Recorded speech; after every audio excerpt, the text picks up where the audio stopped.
नमस्कार विद्यार्थी मित्रांनो, मराठी नोकरी यूट्यूब चॅनलवर आपल्या सर्वांचं स्वागत आहे। आज आपण या व्हिडिओमध्ये पहा तलाठी भरती 2023 साठी महत्त्वाचे असणारे म्हणजे इम्पॉर्टंट प्रश्नसंच आपण या व्हिडिओमध्ये घेणार आहोत। मित्रांनो, हे जे सर्व प्रश्न आहेत ते आपल्याला तलाठी भरतीसाठी विचारण्यात आलेले सर्वात महत्त्वाचे प्रश्न आहेत। म्हणजे जी आपली 2019 या वर्षी तलाठी भरती झाली आहे त्यासाठी विचारण्यात आलेले हे महत्त्वाचे प्रश्न आहेत आणि हे जे प्रश्न आहेत ते आपल्याला नेहमी परीक्षेमध्ये विचारले जाणारे प्रश्न आहेत। मित्रांनो, आपल्याला या व्हिडिओची जर पीडीएफ डाउनलोड करायची असेल तर मराठी नोकरी या नावाने आपलं टेलिग्राम चॅनल आहे, त्याची लिंक मी तुम्हाला डिस्क्रिप्शनमध्ये देत आहे। त्या ठिकाणी जाऊन आपण टेलिग्राम चॅनलला देखील जॉइन करायचं आहे, म्हणजे आपल्याला त्या ठिकाणी डेली करंट अफेअर्स आणि प्रत्येक व्हिडिओची पीडीएफ नोट्स आपण उपलब्ध करून दिली आहे। सोबतच मित्रांनो, मराठी नोकरी चॅनलवरती जर नवीन असाल तर लगेच आपल्या चॅनलला देखील सबस्क्राइब करून घ्यायचं आहे, म्हणजे अशाच पद्धतीचे व्हिडिओज तुम्हाला डेली पाहायला मिळतील। चला तर व्हिडिओला सुरुवात करूया।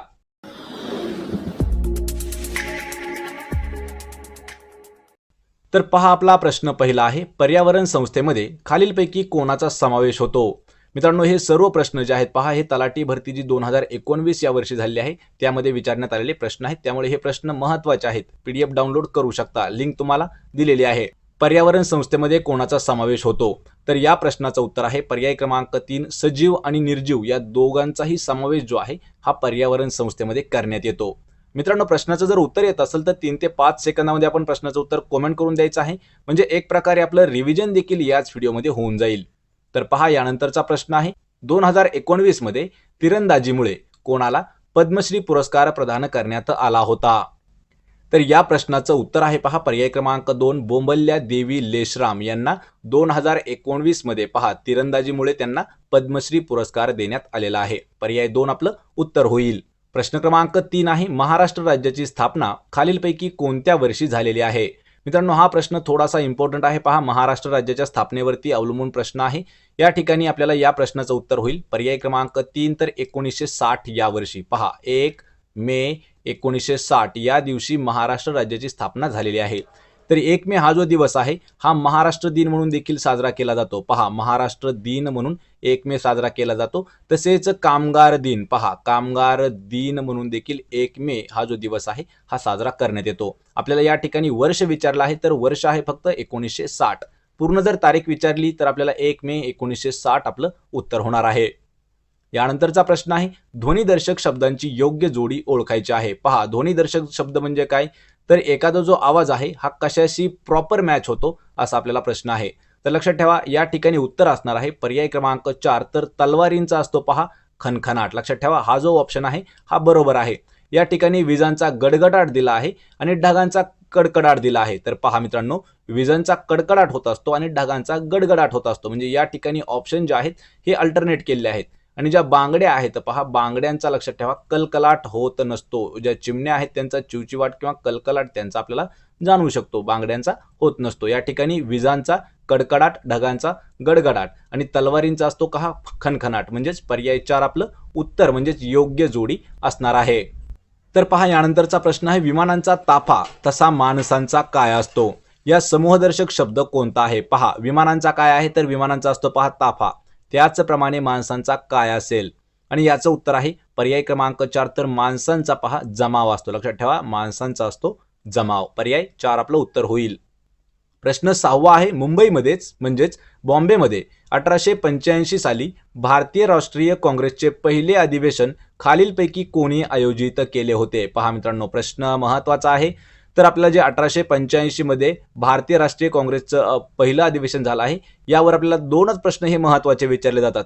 एक प्रश्न आहे तर तो कोणी आयोजित केलं, आणि दुसरा प्रश्न विचारला जातो की त्याचे पहिले अध्यक्ष कोण आहेत? तर लक्षात ठेवायचंय 1885 मध्ये या ठिकाणी कोणत्या ठिकाणी आहे? तर मुंबई या ठिकाणी पहिलं अधिवेशन भरलेलं होतं। कोणतं? भारतीय राष्ट्रीय काँग्रेसचं पहिलं अधिवेशन 1885 मध्ये मुंबईमध्ये, आणि हे जे आहे हे ॲलन ह्यूम यांनी आयोजित केलं होतं। पर्याय 3 आपलं उत्तर होईल। प्रश्न 7वा आहे, तोंडाला कुलूप लावणे या वाक्प्रचाराचा अर्थ काय आहे? पहा, तोंडाला कुलूप लावणे याचा हे जे वाक्प्रचार आहे याचा योग्य अर्थ काय असेल? याचं उत्तर आहे पहा पर्याय क्रमांक 1, म्हणजेच काहीही न बोलणे त्याला म्हणतो पहा आपण तोंडाला कुलूप लावणे। पर्याय 1 आपलं उत्तर होईल। प्रश्न क्रमांक 8वा आहे, महाराष्ट्र लोकसेवा हक्क कायदा 2015 अंतर्गत ज्या व्यक्तीचे सेवा करण्याचे आवेदन नाकारले गेले आहे त्याने डॅश दिवसाच्या आत पहिल्या अपिलीय प्राधिकरणाकडे अपील करणे आवश्यक असते? मित्रांनो, हे जे प्रश्न आहेत हे देखील इम्पॉर्टंट प्रश्न आहेत, कारण यावर आपल्याला प्रश्नही विचारले जातात. आणि याचं उत्तर आहे पहा पर्याय क्रमांक 3, तर 30 दिवसाच्या आत. लक्षात ठेवा, 30 दिवसाच्या आत. लक्षात ठेवा, प्रश्न परत एकदा मी वाचतो आहे. तर महाराष्ट्र लोकसेवा हक्क कायदा जो आहे 2015च्या अंतर्गत ज्या व्यक्तीचे सेवा करण्याचे आवेदन नाकारलं गेलं आहे त्याने 30 दिवसाच्या आत पहिल्या अपिलीय प्राधिकरणाकडे अपील परत एक वेळा करणं हे गरजेचं असतं. पर्याय 3 आपलं उत्तर होईल. प्रश्न 9 आहे, RTI म्हणजेच पहा माहिती अधिकार अधिनियम 2005 चा कोणते कलम तृतीय पक्षाच्या माहितीच्या व्यवस्था पाहते? पहा, कलम जे आहे कोणता आहे ते आपल्याला प्रश्नामध्ये विचारला आहे. तर माहिती अधिकार जो आहे अधिनियम 2005 चा या अधिनियमानुसार कोणते कलम आहे की जे तृतीय पक्षाच्या माहितीची व्यवस्था पाहतं? उत्तर आहे याचं पर्याय क्रमांक 2, तर कलम 11 नुसार. प्रश्न 10 आहे, कोणत्या वर्षी राजपूत आणि अफगाण सेनेदरम्यान साम्मेलची लढाई लढली गेली होती? पहा, हा देखील प्रश्न महत्त्वाचा आहे मित्रांनो. तर खालीलपैकी कोणत्या वर्षी युद्ध झालं होतं राजपूत आणि अफगाण सेनेदरम्यान? ते जे झालं होतं पहा साम्मेल या ठिकाणी झालं होतं. तर ती लढाई कोणत्या वर्षी लढलेली आहे? याचं उत्तर आहे पर्याय क्रमांक 4, तर 1544 हे जे आहे वर्ष आहे. या वर्षी लक्षात ठेवा राजपूत आणि अफगाण ह्या जो दोन सेना आहेत यांच्या दरम्यान लढाई लढली गेली होती. पर्याय 4 आपलं उत्तर होईल. प्रश्न क्रमांक 11 आहे, DRDO द्वारे कोणत्या ठिकाणी मनुष्य सुवाह्य टँक विरोधी मार्गदर्शित क्षेपणास्त्राची पहिली उड्डाण चाचणी आयोजित केली होती? याचं उत्तर आहे पर्याय क्रमांक 2, तर महाराष्ट्रातील अहमदनगर हे जे ठिकाण आहे या ठिकाणी DRDO द्वारे लक्षात ठेवा अहमदनगर या ठिकाणी मनुष्य सुवाह्य टँक रोधी मार्गदर्शित क्षेपणास्त्र जे आहे याची पहिली उड्डाण चाचणी घेतलेली होती पहा अहमदनगरमध्ये. प्रश्न 12 आहे, कविता राऊत यांनी 2010च्या कॉमनवेल्थ गेम्स आणि आशियाई क्रीडा स्पर्धेत धावण्याच्या शर्यतीत कोणते पदके जिंकली होती? पहा, जे 2010 साली कॉमनवेल्थ गेम झाले सोबतच पहा आशियाई क्रीडा स्पर्धा जी झाली त्यावेळी कविता राऊत ह्या ज्या आहेत पहा धावपटू आहेत, तर यांनी कोणते पदकं जिंकली होती? याचं उत्तर आहे पर्याय क्रमांक 3, कांस्य आणि रौप्य. तर पहा कॉमनवेल्थ 2010चा जो आहे कॉमनवेल्थ गेम्स यामध्ये त्यांनी कांस्य जिंकलं होतं आणि आशियाई क्रीडा स्पर्धा ज्या आहेत त्यामध्ये त्यांनी रौप्य जिंकलं होतं. या ठिकाणी आपल्याला पोलीस भरतीसाठी एक वर्ष प्रश्न विचारण्यात आला होता की कविता राऊत ह्या ज्या खेळाडू आहेत ह्या कोणत्या खेळाशी संबंधित आहेत? तर पहा कविता राऊत ह्या ज्या आहेत एक रनर आहेत, म्हणजे त्या एक धावपटू आहेत. पर्याय 3 या प्रश्नाचं उत्तर आहे पहा कांस्य आणि रौप्य पदके त्यांनी जिंकलेली होती. प्रश्न 13 आहे, बोटावर नाचवणे या वाक्प्रचाराचा योग्य अर्थ काय होतो? पहा, बोटावर नाचवणे. याचं उत्तर आहे पर्याय क्रमांक 2, तर स्वतःचे ऐकायला लावणे यालाच म्हणतात पहा बोटावर नाचवणे. पर्याय 2 आपलं उत्तर होईल. मित्रांनो, तुम्हाला महत्त्वाचे वाक्प्रचार, म्हणी, समानार्थी शब्द, विरुद्धार्थी शब्द जर पाहायचे असतील तर त्याच्याही सर्व लिंक मी तुम्हाला डिस्क्रिप्शनमध्ये देत आहे, त्या ठिकाणी जाऊन आपण व्हिडिओ पाहू शकता. प्रश्न क्रमांक 14 आहे, डिस्प्रेस्ड क्लासेस मिशन याची स्थापना खालीलपैकी कोणी केली होती? पहा, डिस्प्रेस्ड क्लासेस मिशन याची जी स्थापना आहे ही कोणी केली आहे? उत्तर आहे याचं पर्याय क्रमांक 1, विठ्ठल रामजी शिंदे म्हणजेच पहा वी.रा. शिंदे यांनी डिस्प्रेस्ड क्लासेस मिशन जे आहे याची स्थापना केलेली आहे. पर्याय 1 आपलं उत्तर होईल.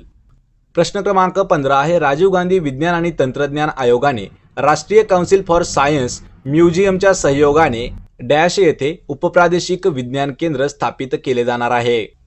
याचं उत्तर आहे पहा पर्याय क्रमांक 2, तर सोलापूर या ठिकाणी. मित्रांनो, प्रश्न हा इम्पॉर्टंट आहे पहा. तर राजीव गांधी विज्ञान आणि तंत्रज्ञान आयोगाने राष्ट्रीय काउन्सिल फॉर सायन्स म्युझियमच्या सहयोगाने कोणत्या ठिकाणी? तर सोलापूर. पहा, सोलापूर या ठिकाणी उपप्रादेशिक विज्ञान केंद्र जे आहे हे स्थापन केलं जाणार आहे. पर्याय 2 आपलं योग्य उत्तर होईल.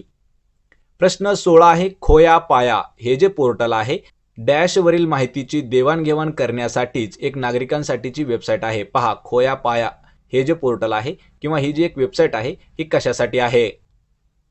याचं उत्तर आहे पहा पर्याय क्रमांक 1, तर प्राचीन आदिवासी वसाहती ज्या आहेत यांच्या माहितीची देवाणघेवाण करण्यासाठी ही वेबसाईट त्यांनी किंवा पोर्टल जे आहे हे नागरिकांसाठी ओपन केलेलं आहे. लक्षात ठेवा पर्याय क्रमांक 1 आपलं उत्तर होईल. प्रश्न 17 आहे, 101वी घटना दुरुस्ती कशाशी संबंधित आहे? पहा मित्रांनो, 101व्या क्रमांकाची जी घटना दुरुस्ती आहे किंवा घटनात्मक दुरुस्ती आहे ही कोणत्या घटकेशी संबंधित आहे? याचं उत्तर आहे पर्याय क्रमांक 3, वस्तू व सेवा कर याच्याशी संबंधित आहे 101वी घटना दुरुस्ती. पर्याय 3 आपलं उत्तर होईल. प्रश्न 18 आहे, महाराष्ट्रातील कोणत्या जिल्ह्यामध्ये भोगवती नदीवर राधानगरी जलविद्युत प्रकल्प उभारलेला आहे? या ठिकाणी आपल्याला दोन प्रश्न हे नेहमी विचारले जातात, लक्षात ठेवा.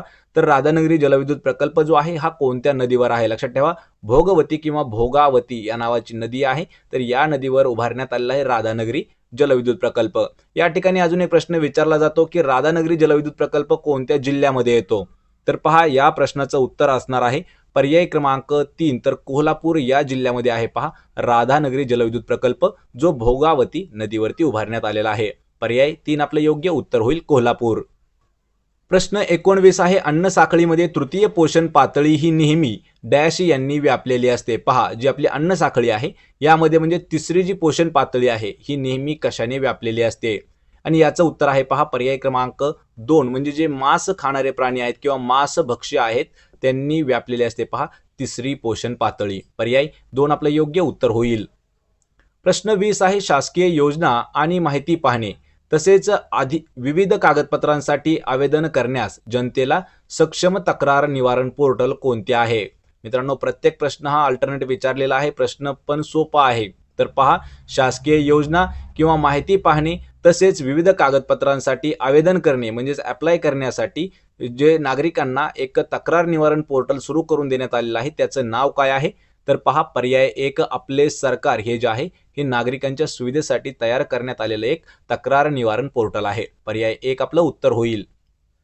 प्रश्न 21 आहे, किशोरावस्थेत आढळणाऱ्या खालील बदलांपैकी कोणता बदल मुलांशी संबंधित नाही? पहा, किशोरावस्था जी असते यामध्ये जो काही बदल होत असतो तर त्या बदलांशी किंवा तो बदल मुलांशी संबंधित नाही असा बदल कोणता आहे? तर याचं उत्तर आहे पर्याय 3 खांदे अरुंद होणे. हा बदल किशोरावस्थेमध्ये मुलांमध्ये आढळत नाही. यामध्ये पहा, आवाज थोडासा गहन म्हणजे थोडा आवाज जाडा होतो, उंचीमध्ये वाढ येते आणि मिशी सुद्धा येते. पण लक्षात ठेवा, खांदे जे असतात हे अरुंद होत नाहीत किंवा अरुंद होणे हे त्याचं उत्तर नाही. म्हणजेच पर्याय 3 आपलं उत्तर होईल. प्रश्न 22 आहे, भालचंद्र नेमाडे यांना डॅश वर्षामध्ये त्यांच्या साहित्यातील योगदानासाठी प्रतिष्ठित ज्ञानपीठ पुरस्कार प्राप्त झाला होता? तर तो कोणत्या वर्षी झालेला आहे?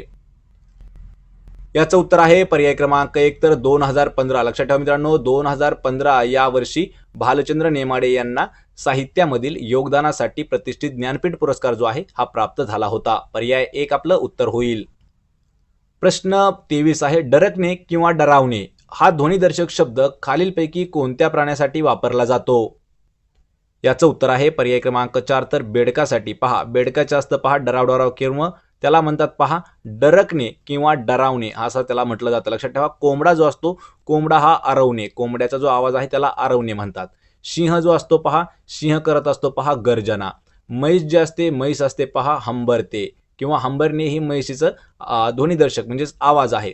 या ठिकाणी कधी कधी आपल्याला वाघ विचारला जाऊ शकतो. वाघ लक्षात ठेवा, वाघ फोडत असतो डरकाळी. लक्षात ठेवा, डराव करत असतो पहा बेडूक किंवा डरकणे किंवा डरावणे. पर्याय 4 आपलं उत्तर होईल. प्रश्न 24 आहे, 14 जानेवारी 2018 रोजी भारताच्या राष्ट्रपतींनी महाराष्ट्रातील कोणत्या ठिकाणी इकॉनॉमिक डेमोक्रेसी एन्क्लेव्हचे उद्घाटन केले होते? उत्तर आहे पर्याय क्रमांक 2 तर ठाणे या ठिकाणी. पहा, जानेवारी 2018 या वर्षी भारताचे जे राष्ट्रपती होते त्यांनी इकॉनॉमिक डेमोक्रेसी एन्क्लेव्हचे उद्घाटन केलं होतं ठाण्यामध्ये. पर्याय 2 आपलं उत्तर होईल. प्रश्न 25 आहे, स्क्वॅश रॅकेट्स फेडरेशन ऑफ इंडियाद्वारे आयोजित CCI पश्चिम भारत क्वॅश चॅम्पियनशिप जी की अंडर-19 होती ती कोणी जिंकली होती? याचं उत्तर आहे पर्याय क्रमांक 3 तर महेश माणगावकर यांनी क्वॅश रॅकेट फेडरेशन ऑफ इंडिया यांच्याद्वारे आयोजित करण्यात आलेलं CCI पश्चिम भारत क्वॅश चॅम्पियनशिप जे आहे अंडर-19 ती जिंकलेली होती महेश माणगावकर यांनी. पर्याय 3 आपलं उत्तर होईल.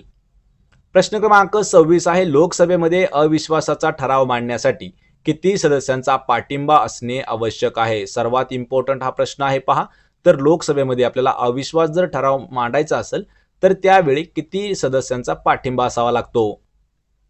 आणि याचं उत्तर आहे पर्याय क्रमांक 3 तर 50 सदस्य जे आहेत यांचा पाठिंबा असावा लागतो. कशासाठी? तर लोकसभेमध्ये अविश्वासाचा ठराव मांडण्यासाठी. पर्याय 3 आपलं योग्य उत्तर होईल, 50 सदस्य. तर मित्रांनो, हे होते पहा आपले 26 तलाठी भरतीसाठी विचारण्यात आलेले महत्त्वाचे प्रश्न आणि या 26 पैकी किती प्रश्नाचे उत्तर तुम्हाला देता आले हे मला कमेंट करून नक्की सांगायचं आहे. सोबतच व्हिडिओ जर आवडला तर व्हिडिओला लाईक करा, मित्रांमध्ये व्हिडिओ शेअर करा आणि आपल्या मराठी नोकरी यूट्यूब चॅनलला सबस्क्राईब करा. सोबतच मित्रांनो, प्रत्येक व्हिडिओची PDF आणि डेली करंट अफेअर्स मिळवण्यासाठी आपलं टेलिग्राम चॅनल आहे पहा मराठी नोकरी या नावाने. त्याची लिंक मी तुम्हाला डिस्क्रिप्शनमध्ये देत आहे, त्या ठिकाणी जाऊन आपण जॉईन करू शकता. सोबतच मित्रांनो, आपल्याला प्रत्येक सरळ सेवा परीक्षेसाठी 50 फ्रीमध्ये मॉक टेस्ट जर सोडवायचे असतील तर पहा www.maratinokri.in या नावाने देखील आपली वेबसाईट आहे. तीही तुम्हाला लिंक त्याची डिस्क्रिप्शनमध्ये मिळून जाईल. त्या ठिकाणी जाऊन आपण 50 पेक्षा जास्त मॉक टेस्ट ज्या आहेत ह्या फ्रीमध्ये सोडवू शकता. आपण भेटूया पुढच्या एका अशाच नवीन व्हिडिओमध्ये. तोपर्यंत जय हिंद, जय महाराष्ट्र.